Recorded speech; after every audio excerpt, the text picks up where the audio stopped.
சொர்க்கத்தின் கதவுகள் திறக்கும் மாதம், அழகு சுந்தர ஹூரூரீன்கள் மகிழ்ந்திடும் மாதம். நரகத்தின் கதவுகள் மூடும் மாதம், கெட்ட இபுலீசை விலங்கிட்டு தடுக்கும் மாதம்.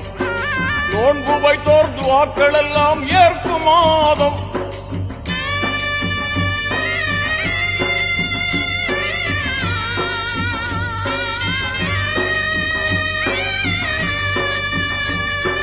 நோன்பு வைத்தோர் துவாக்கள் எல்லாம் ஏற்கும் மாதம். உலகில் தான தர்ம பெருக்கமுடன் ஈத் முபாரக் சொல்லு மாதம், ஈத் முபாரக் சொல்லு மாதம். ரமலான் புனித ரமலான், ரமலான் புனித ரமலான், ரமலான் புனித ரமலான்.